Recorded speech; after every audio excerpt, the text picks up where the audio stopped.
Jika negara diibaratkan mobil rusak, mau dibawa kemana? Jika negara diibaratkan mobil rusak, maka perjalanan kita sebagai bangsa sedang berada dalam kondisi yang mengkhawatirkan. Mobil ini dulu dibangun dengan mesin yang kuat, ban yang kokoh, dan arah yang jelas. Namun seiring waktu, satu persatu komponennya mulai bermasalah. Mesinnya tersendat, remnya tidak pakem, bannya aus, dan setirnya longgar. Setiap kali terdengar suara aneh dari mesin, kita berkata, nanti saja dibetulkan. Setiap kali mobil tersentak di tengah jalan, kita hanya menertawakannya, seolah itu hal biasa.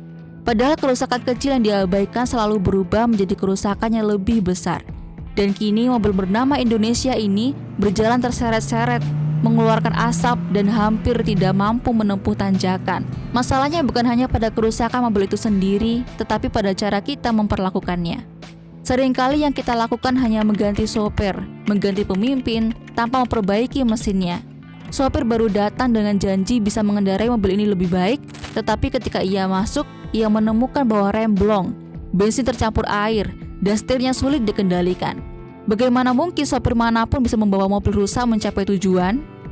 Kita lupa bahwa masalahnya bukan pada siapa yang mengemudi, tetapi pada kondisi mobilnya.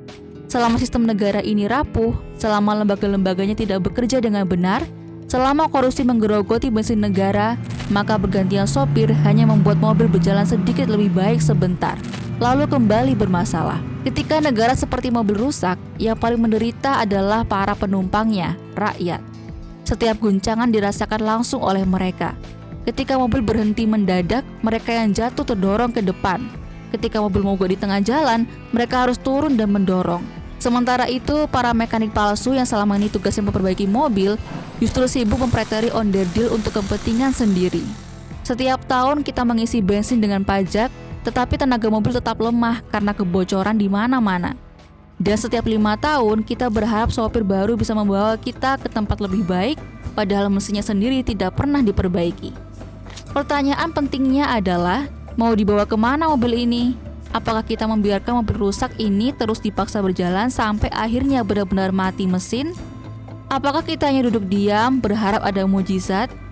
Atau kita mulai memperbaiki mobilnya, memperbaiki remnya dengan penegakan hukum, memperbaiki mesinnya dengan membersihkan korupsi, mengganti bannya dengan lembaga yang kuat, dan menyetel setirnya agar negara kembali ke arah yang benar? Mobil tidak akan bergerak ke tempat yang lebih baik hanya dengan harapan.